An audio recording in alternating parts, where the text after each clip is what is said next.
In the early 2010s, you may recall that Industry 4.0 was introduced, and that caused a lot of hype in the market. And in connection with this, many industries were also buzzing with talk about how simulation would revolutionize product development. However, to my surprise, what was often overlooked in these discussions, that was the important aspect of change management needed to make this vision a reality. So driven by curiosity, I decided to explore this gap and embarked on a journey into what I would like to call simulation leadership. More than 10 years later, I'm still searching for understanding, and in this series I'll be interviewing some of the most forward-looking leaders I've met, aiming to grasp how they've successfully made change happen. So welcome to the Simulation Leadership Podcast with me, Marcus Oledal from EDRMedeso. Now and then new technologies enter the scene that opens up for new ways of working. Oftentimes incremental shifts, but now and then they promise disruption. In the world of simulation, of course, we talk about AI this time. Together with me in this studio, we can call it, in Gothenburg, I have Torbjörn Virdung from Volvo Cars. Welcome, Torbjörn. Thank you. Who is Torbjörn Virdung?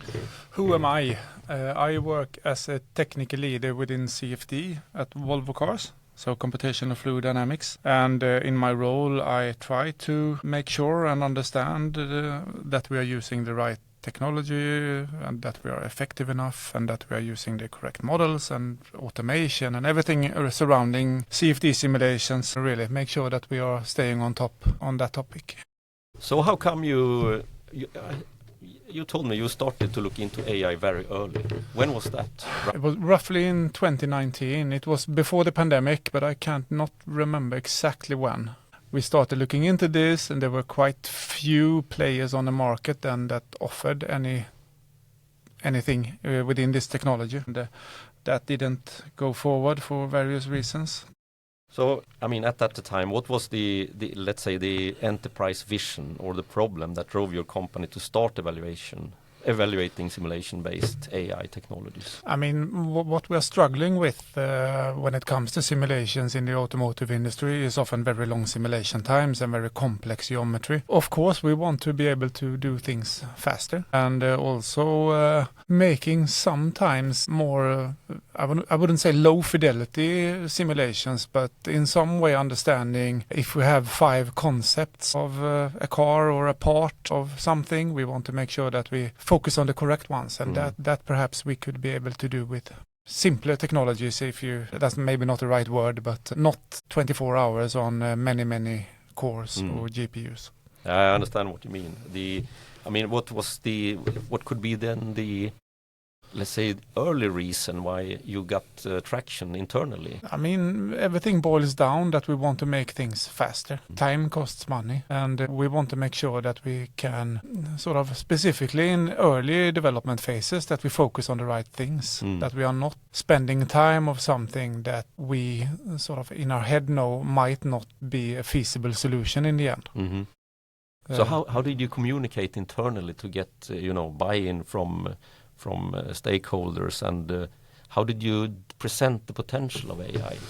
I mean, I started looking into this then a couple of years ago again with a lot more players on the market, and I try to understand which of all it feels like an AI company is popping up every week nowadays, but are focused on a few and try to understand what potential their solutions had, and also a little bit, most of the AI companies are a little bit niched towards a certain application or a certain area, and we decided to focus on aerodynamics because those are the simulation that takes the longest time. So I talked to a few of these potential suppliers and then went on from there. And I created a business case internally that I brought up to the manager for the complete vehicle engineering, and I got approval to spend money and time on this topic. Yeah, so he understood the best business benefits, or is it also a combination with like the company culture that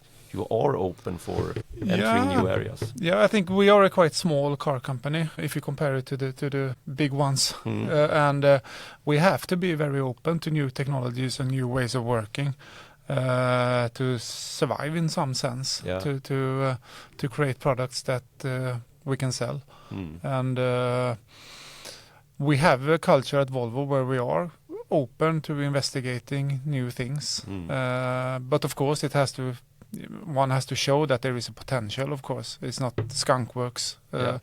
So that was as easy to get that approval as I expected it to be honest. There was some money involved that I had to find ways to secure, but that was also easier than I thought. Do you think it was actually an advantage to be quite early on this? Because there was, AI hype is still here, but it started to take off at that time. I think so. As you say, AI, machine learning has always become sort of a buzzword in the industry. Everything can be solved with AI is the general thought, but if you talk to AI expert, that's maybe not so true. But we found that this technology could have potential in this certain application, aerodynamics, and we found a couple of suppliers that also had focused on aerodynamics. So it was quite easy to understand the potential. Did you experience any resistance? Not really. Everyone is an individual, and some people on the engineering side might be a little bit more skeptical to the technology. But I think we have come a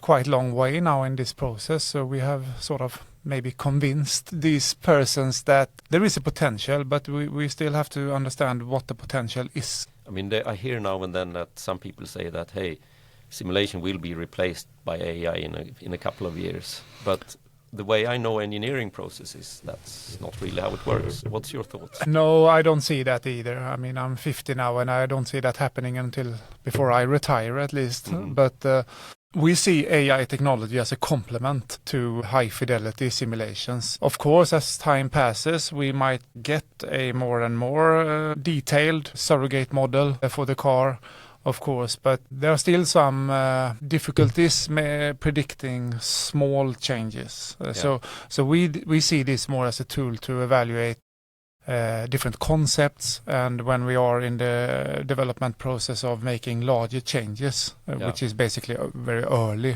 in the design process. And all in the context of efficiency to faster come to the ready to build the car. Yeah, if we have 5 different alternatives for something, let's say a tail light, we might be able to evaluate all these 5 concepts with AI. And then immediately throw away 3 of them because they will not be feasible for the aerodynamic performance. And then focusing on the 2 that is left instead of doing high fidelity CFD of all 5 and then spend twice the time on large scale simulations than if we use AI. Do you, from the experience you've gained so far, do you see that maybe the organization can also change because of this, or does it fit into, let's say, the current engineering organization? Yeah, this is something that we are still trying to understand a little bit. How will this technology change the way we are working? Because for aerodynamics, of course, we work very closely with design, and our goal is that we should have, if we have a surrogate model, design should also be able to interact with this surrogate model through their modeling tools. So we have now created a process in Blender that design use for some things where we want where a designer can morph the geometry or change the geometry and then get an immediate feedback on what that will mean for aerodynamics. So that process is there, but we need to understand more on how this will change the way we are working. And we are right now in the process of doing that. So it sounds like on that answer that this connects a little bit to the digital thread thinking. How that actually the connection between different departments will get stronger because of these kind of technology changes. Yes, that is absolutely true. And we, of course, now we are working with aerodynamics, but it won't stop there. We think, at least, this technology will most likely be sort of used in other areas as well, like soiling or and also not only CFD, of course, also durability questions and things like that. And we see maybe that a designer today, whether it's the exterior of the car or if it's some sort of console or something inside of the car, that maybe a designer can get immediate feedback on what the design change will actually mean. Let's say you change something in the climate system. Right now we do high fidelity CFD simulations of that, and maybe a designer can see for him or herself directly that this will mean an improvement. Interesting. Yeah. So I think I've had a couple of discussions recently about this digital thread thinking, that it really requires top-level engagement to knit all these pieces together. But it sounds like you already have that sort of thinking on the enterprise or executive level. Yes, I think we do. I mean, there's a lot of talk about this within the company right now, and there's a big focus on getting things done faster. Anything that will shorten our development time that could have a potential of shorten our development time is received quite well within the company. So if we look at the adoption of AI and in the context of simulation, I mean, how do you think it will reshape enterprise culture, and what kind of leadership strategies were key to align these teams with this technology shift? I think that's yet to understand, I would say. I mean, we haven't adopted AI or machine learning in the development process yet in full. We are still evaluating the potential, and we can see that the potential is there, but as I said earlier, we need to understand how, because it's not only getting the technology in place and understanding how the technology works and how do you train a model, how do you interact with it, it will also change the way we are working. And until we have this understanding, we don't really know what the true potential will be in the end. But we have high hopes on this. And as I said, the management structure is very, very supportive of these sorts of things. So new technology is always interesting, especially if it means saving time and money.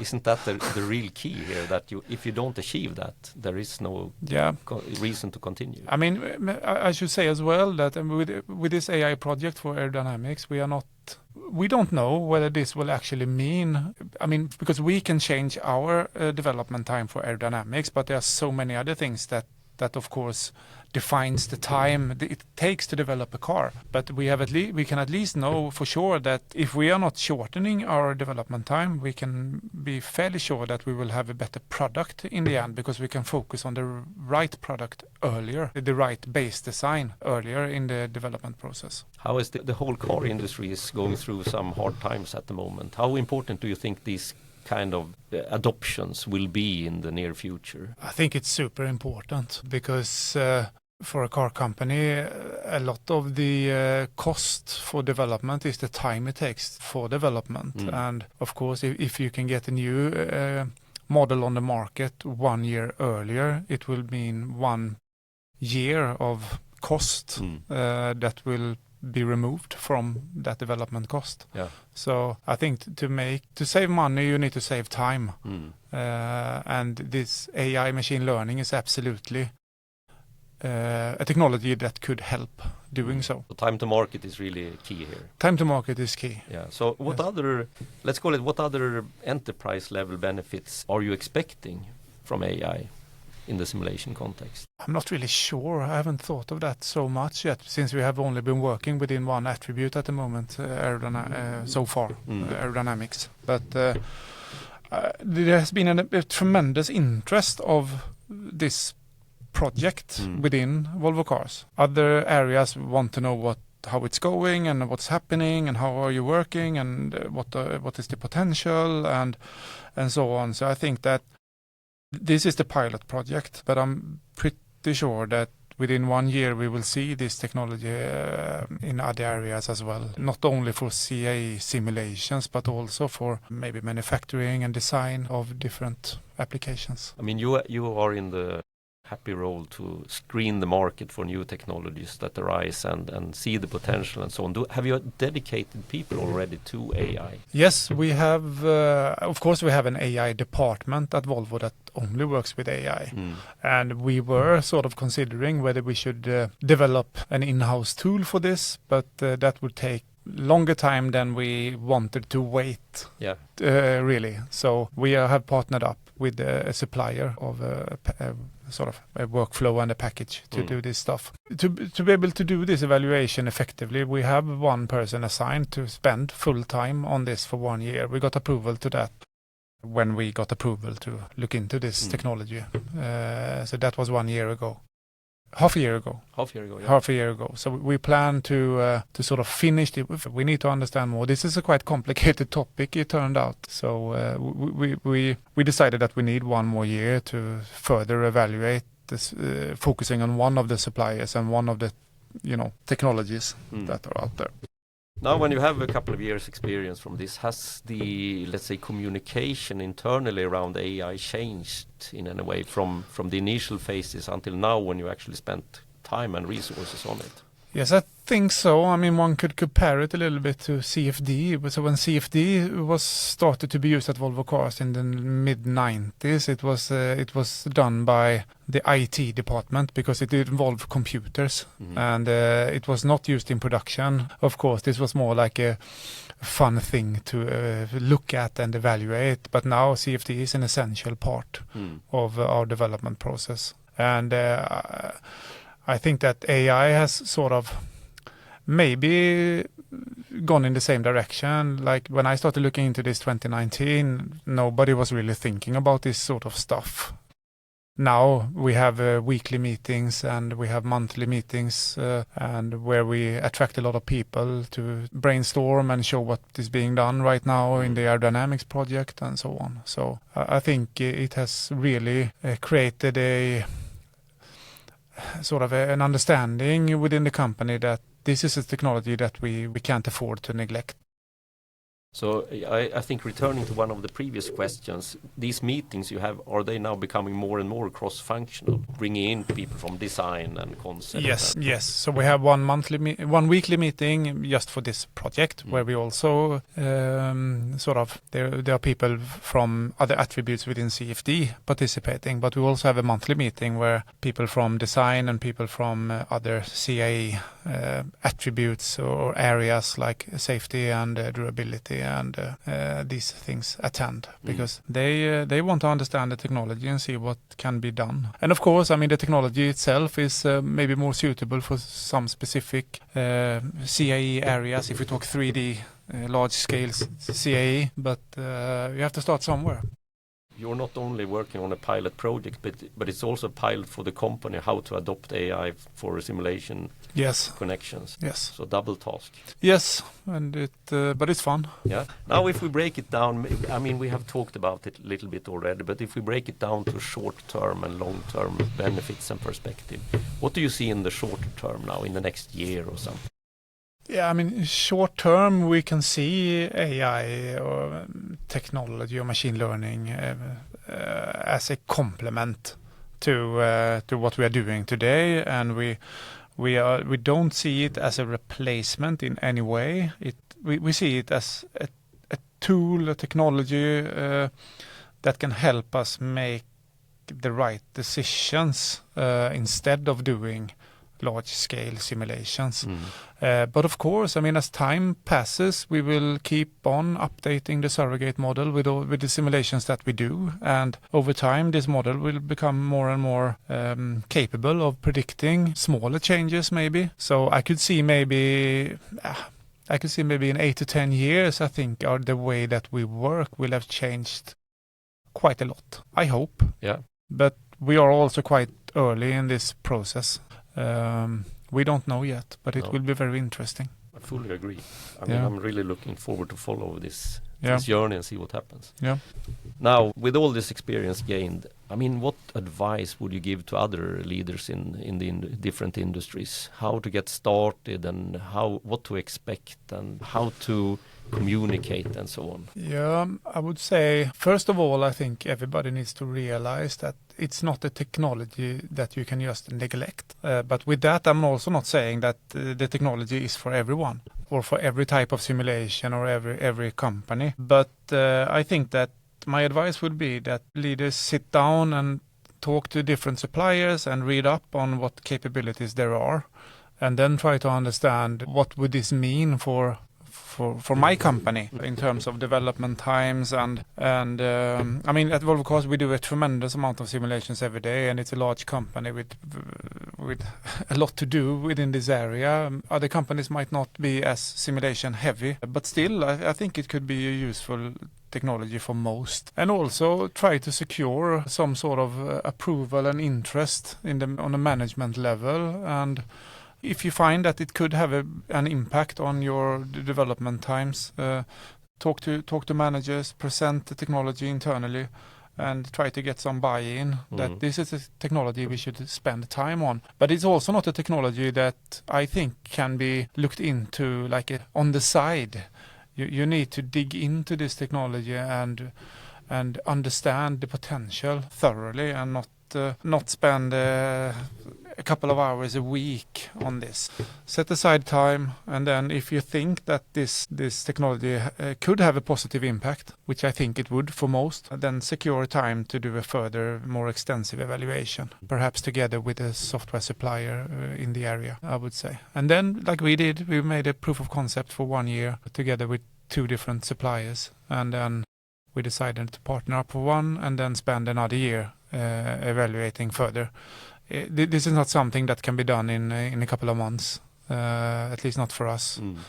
So secure time to do a thorough evaluation, I would say. I mean, before we started this discussion today, we talked about this. The product development process is quite a long process, but to also look into where does it fit in. How did you approach that? Could you immediately see where it was well suited, so to say? Yeah, I mean, we talked about this a bit in the beginning, and we realized that it will take time to create this surrogate model.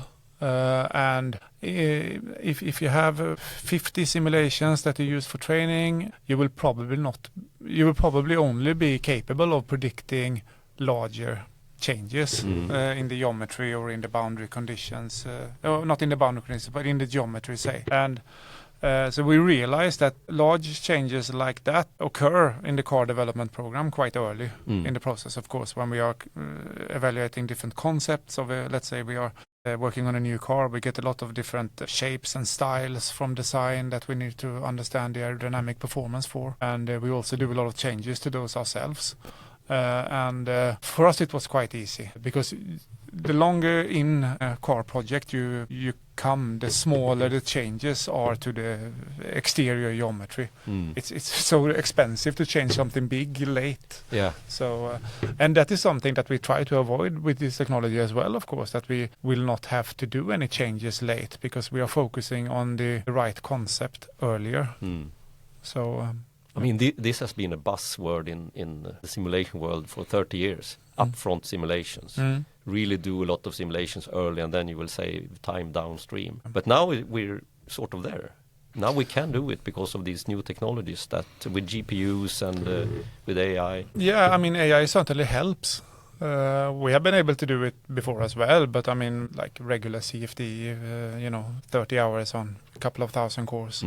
But with this technology, we can actually do an optimization. We can create a Pareto front using the surrogate model to understand what effect does different changes have. If you change the mirror, if you change the diffuser, we can totally different way understand the connections between, or the correlations between different changes, which of course helps our understanding as well when we make a new design. Some things that we maybe thought had a larger effect has no effect. So while others have a much larger effect than what we believed.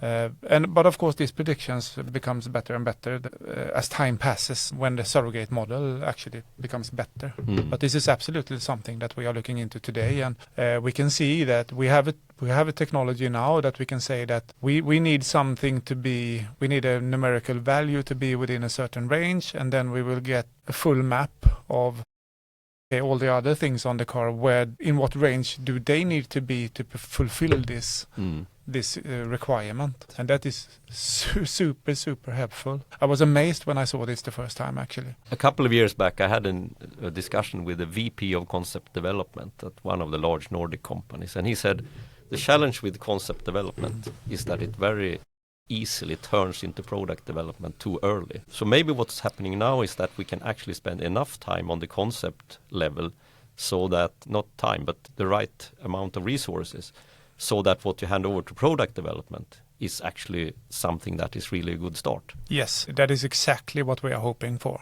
Boil down the sort of base design much earlier. And because, I mean, it is a collaboration, of course, with aerodynamics, between aerodynamics and design. I mean, design wants the car to look in a certain way, and aerodynamics wants the car to have a certain aerodynamic performance, and they do not always. It's hard to fulfill both of these needs at the same time, but this might help doing so, because we can earlier start a discussion on how to change the vehicle. So the design looks like what the design needs, and we get the aerodynamic performance that we want. So I think this could be a very helpful tool for that. This has been a very interesting discussion about the super exciting technology, and I'm really looking forward to follow the journey in the years to come. Yeah. Not only with Volvo Cars, but for the industry as a whole in all sorts of product areas. So thanks a lot, Torbjörn, for joining here today, and good luck. Thank you. Thank you.